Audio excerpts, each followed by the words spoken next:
Welcome to Only Murders in My Mind. Hello everyone and welcome to this episode of Only Murders in My Mind with Liz Hedgecock. Hello. Mike Jackson. Hello there. So, have you had a busy week?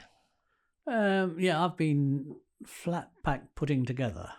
You can get people to do that, you know, Mike. No, you can pay people to do that. Yeah. That's probably a very lucrative thing if you don't mind getting splinters and like losing dowels. And All the bits were there. That was not the problem. The problem that's a good start. It is, but the problem is when you get to my age, getting down on your hands and knees for an hour is not a good idea because getting back up again is difficult. And then 3 hours later, you wonder why you can't move and every Bone's hurting. bone and muscle in your body's hurting. Yes. Yeah, and also, while you might have all the right bits, they're not necessarily in the right order. Are you talking about my body now? Or Perish the thought, think- Mike. My mind was on dowels. Either. I tell you what, I had bits aching when I was doing that flat packing that I'd forgotten I had. Yeah. Moving swiftly on. I was going to say, when we moved into this house, we bought an awful lot of stuff from a certain Swedish store that has to be put together, and it's usually very well. It's much better than it used to be. Oh yes. yeah, but even so, it's you know, my husband said, if I never see another flat pack in my life, I'll be happy. Do you remember before the Swiss, we used to have MFI? Oh yes. Oh yeah. Which somebody always used to tell me it stood for Made for Idiots. Yes. You know?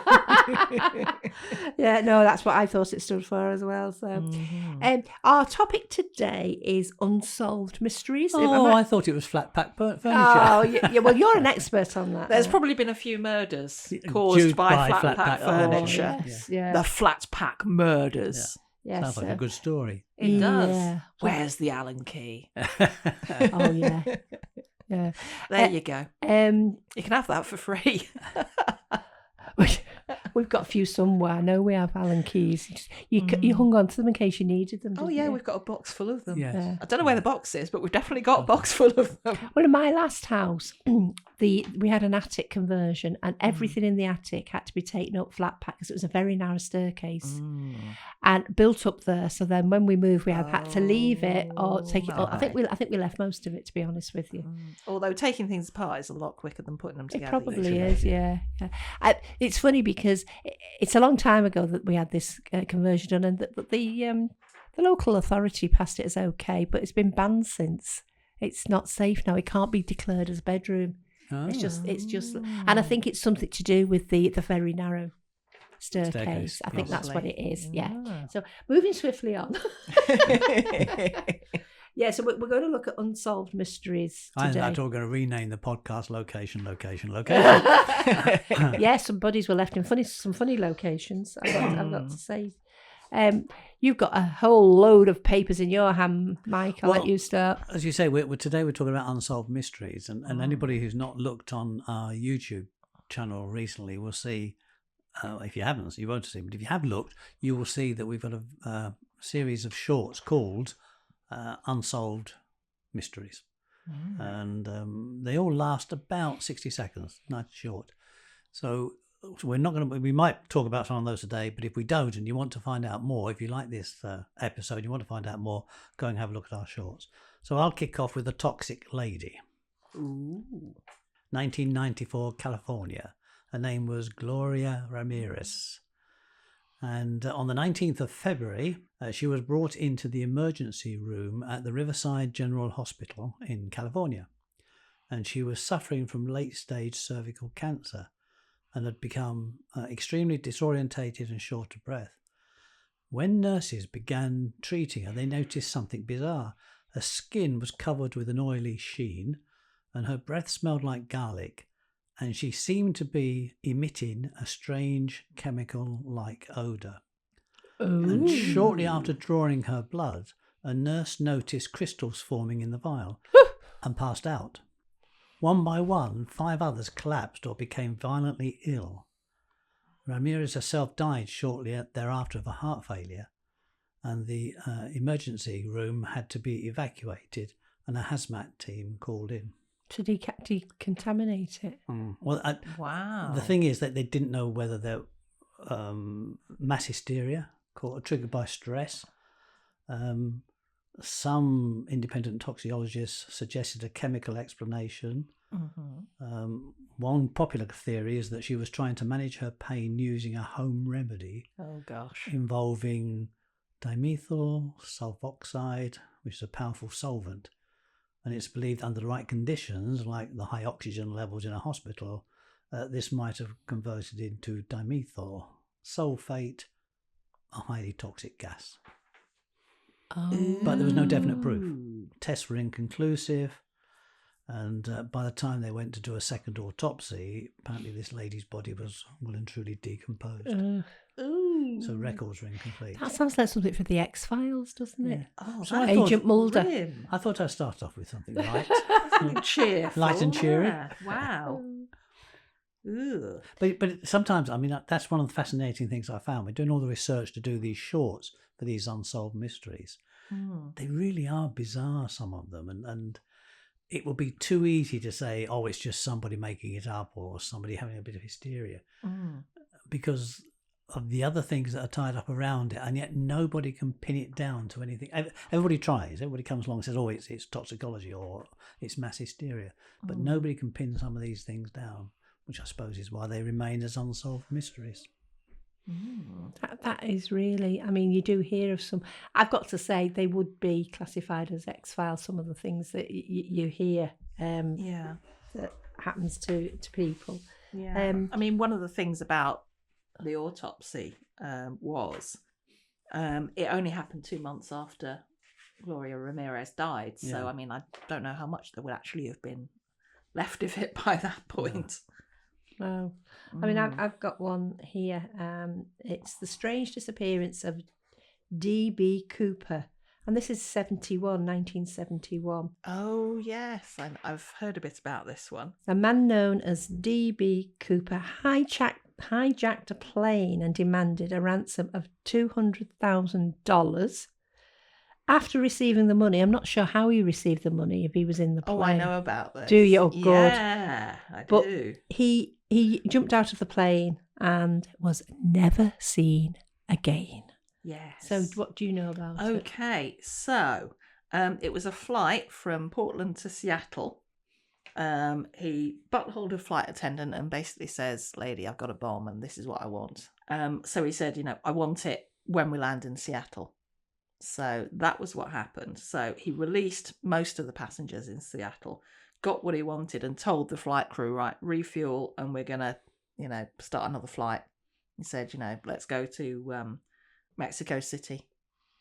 If we need to refuel, we'll do it in Reno in Nevada. So about half an hour after taking off in Seattle, that was when he opened the door of the plane and took off. With a parachute. With a parachute. Well, he asked for 4. I mean, it was very well equipped. Wow. But yeah, But never found. And his true identity and whereabouts have never been determined. That's So amazing. what happened to the money? Did you say did that? Some of it was found, Oh. but not all of it. Oh.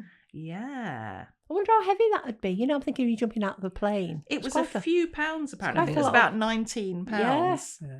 So, I mean, maybe that's why he wanted the extra parachutes, just in case it was heavier than he thought. Because, I mean, this is pre-internet. You couldn't just go, how heavy would this many banknotes be? No. Good job, Google it. Good job he didn't ask for gold.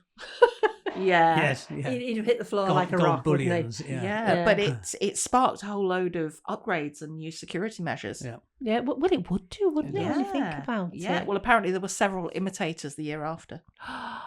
Copycats. Monkey see, monkey do. Oh, Well, I think some people think, well, he got away with it. If he can get away with it, I'll get away with it. Well, yeah, exactly. So that was when they started having metal detectors Yep. at airports. And baggage inspection became mandatory. It wasn't before. see, I thought that was all to do with terrorism. Well, I suppose that is a terrorist way of getting money, isn't it? Well, I think what happens, it gets introduced when something like that happens, and then gets Upgraded. Well, it's like with the shoe bomber now, isn't it? And Yes. you always have to take your shoes Oh, off. yeah. off. Yeah. We've It's got- just one thing like that starts it. But in this country, we had the man who disappeared in his canoe. Oh yes, Darwin.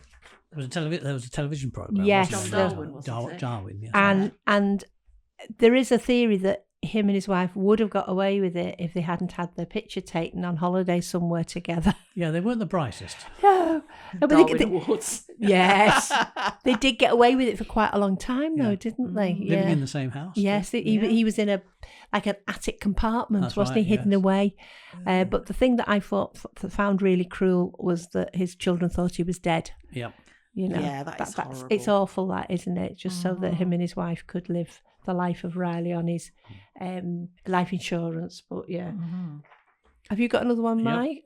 This one's called the Yoxie. I'm not sure if I'm saying that right. A Yoxie case, and it happened in Germany, 1984.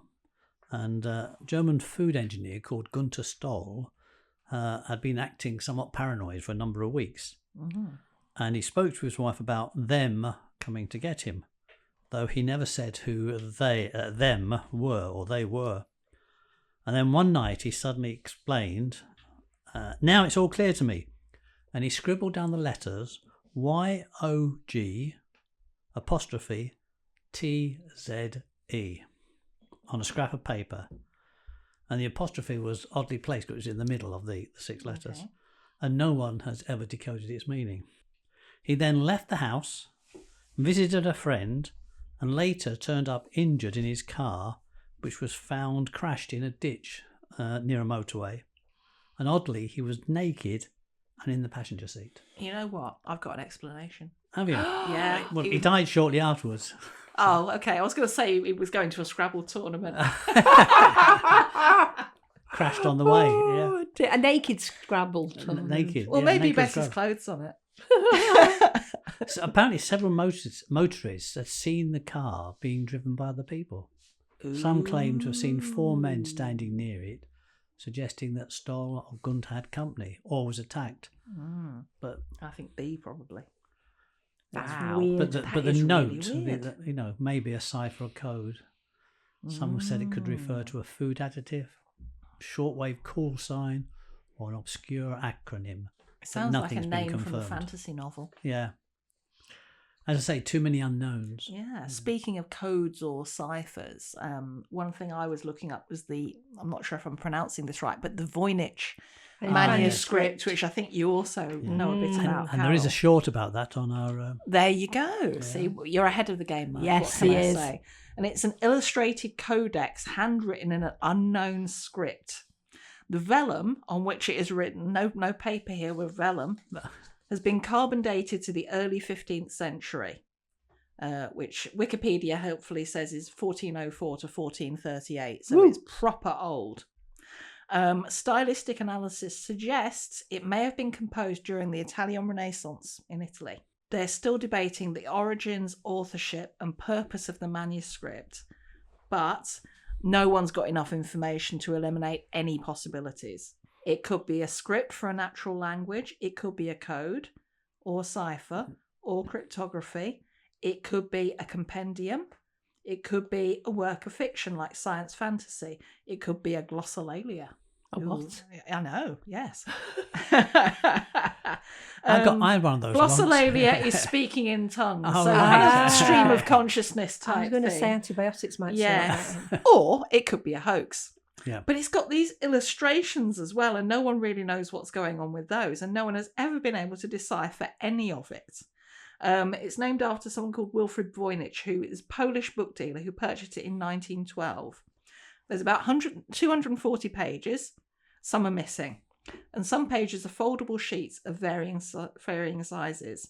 And most of the pages have fantastical illustrations and diagrams showing people, unidentified plants, and astrological symbols. And it's been studied by all sorts of people, including American and British code breakers.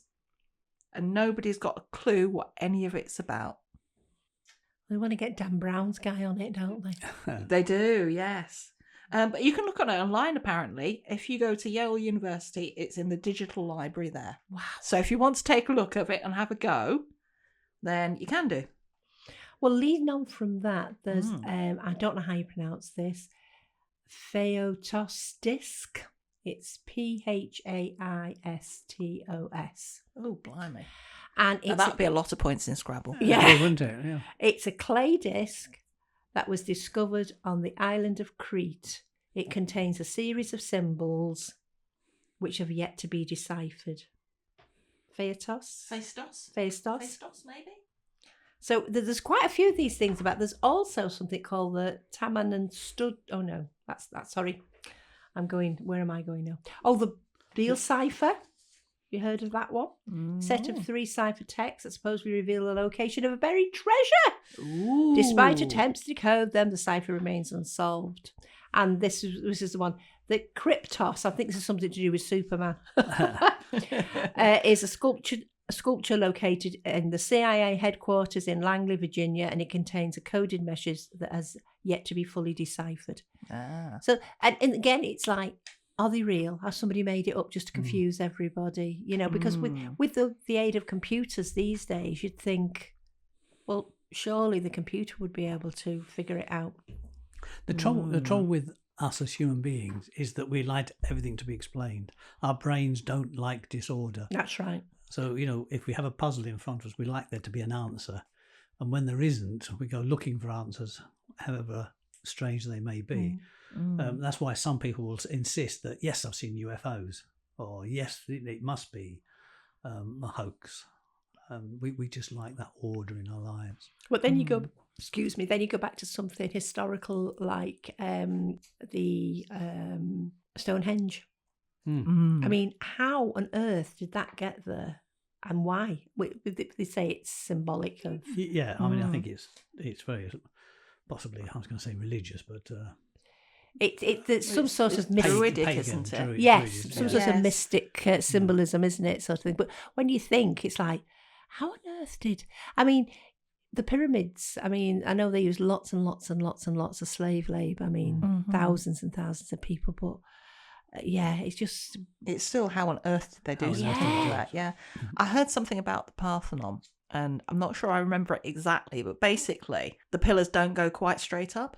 Oh, right. Yeah, but the thing is, if you extrapolated all the pillars upwards, they would meet at one point something like 5 miles above it. Wow. Why did they do it? Yeah.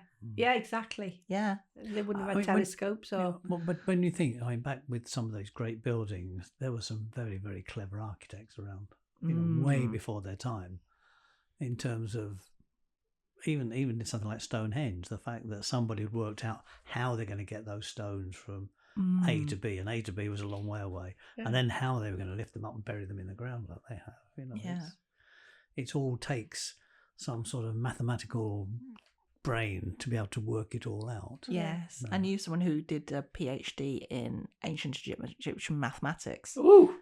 Well, she was an archaeologist by training, you see. Right. And, you know, how they managed to do the things they did. That would have been intense. Yes, it would. But I think my mind would have blown up. Yeah, but that's the problem with history in a way. We had all these great minds and what have you. And then certainly this country, but many countries, we went through that dark ages where nothing happened. I mean, we almost went backwards.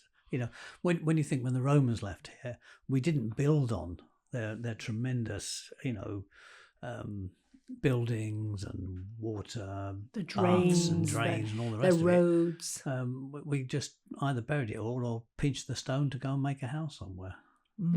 This is the house that the Romans built. You know, we've never been very good at building on previous generations. Yeah, we sort of go into denial when we've been overtaken.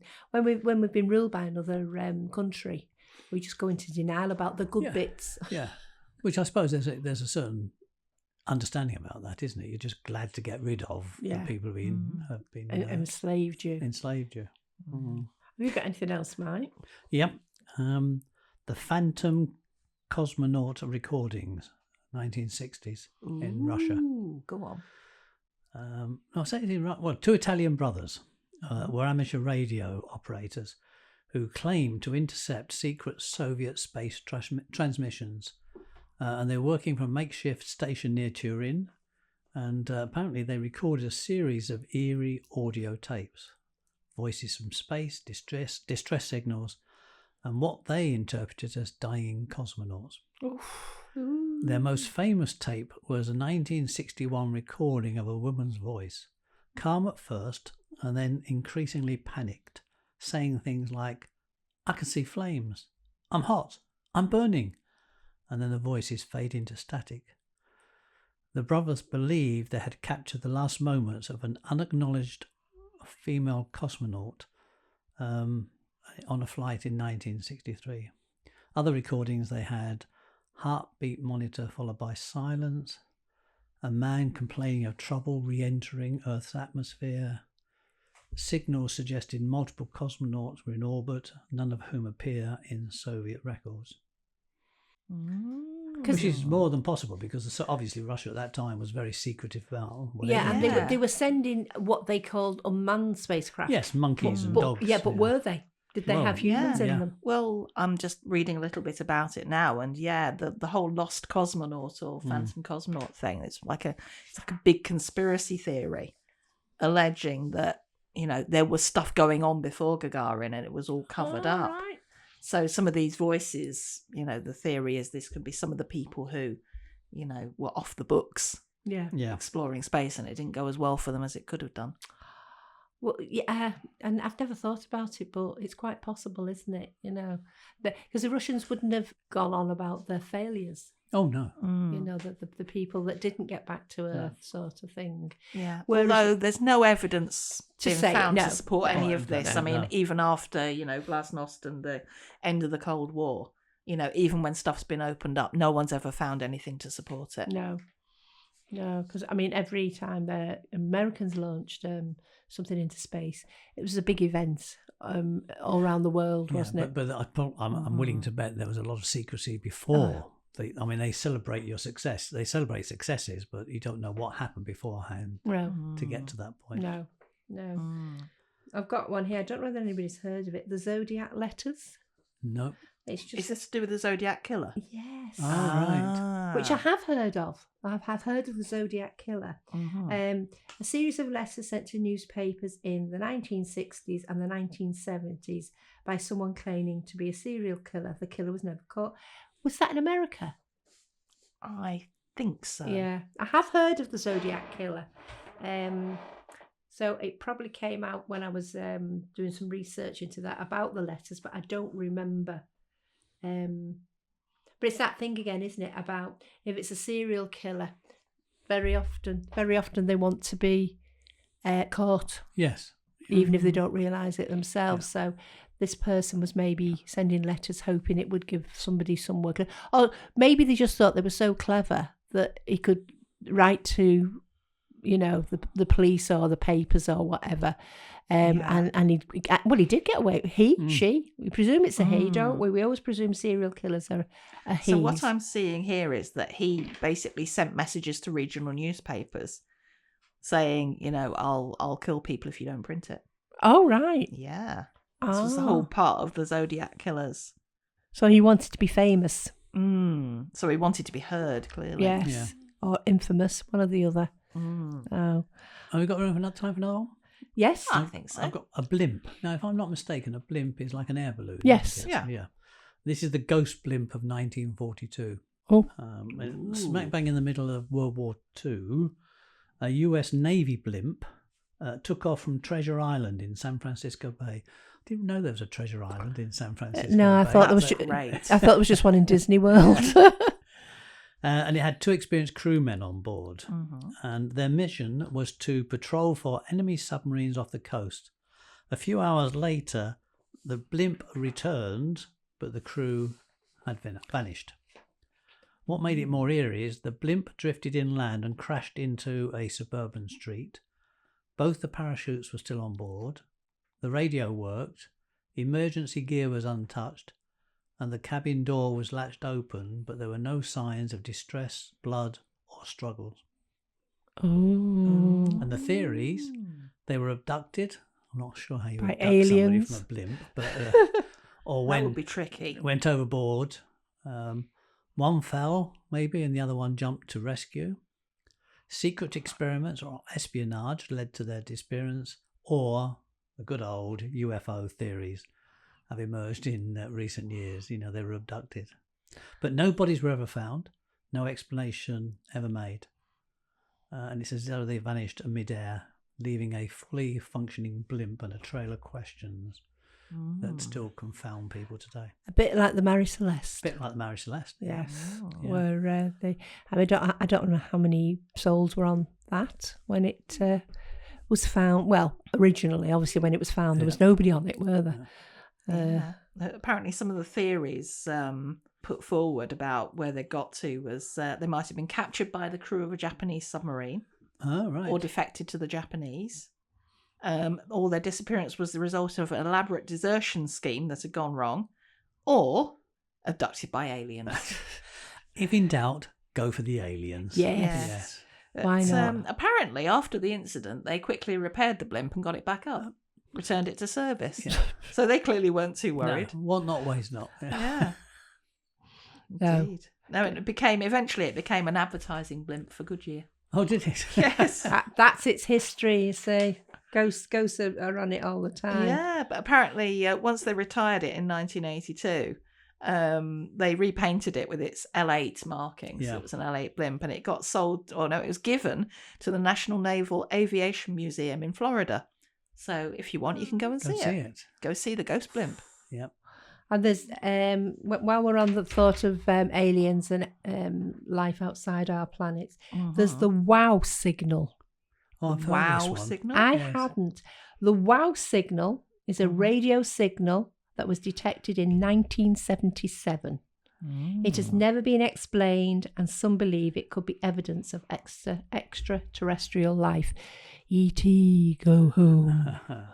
So I'd never heard of the WOW signal, I must admit. But so are we done, folks? I think we've so. I Have we think we've exhausted? unlocked a Pandora's box of mysteries have. there. I reckon there's enough plots to keep people going for weeks. Yes. So And if you want to hear more about these unexplained mysteries, don't forget to go and check out the shorts on our YouTube channel. Mike is going to cover probably some of these during the next month or so. There's some that we've not talked about today, Yeah. and I'll make some shorts about some of the ones we have discussed I today. must admit, when I've been looking at them, it's been like, oh, I didn't know that happened. Oh, that's strange. They are very interesting. Yeah. So thank you for Some doing of that, it Mike. feels stranger than fiction. Yes, isn't it? yeah. Well, they always say that. What's it? Life is stranger than Truth fact. is stranger than fiction. Yes, we'll go with that, right? Okay, so I hope you've enjoyed this episode, and like us, subscribe, tell your friends, all that sort of thing, and we'll be with you again at the same time next week. Bye for now. You have been listening to Only Murders in My Mind, a Random Thought production, produced by John Bissett. The music in Peril was composed and recorded by OM Studio Strings.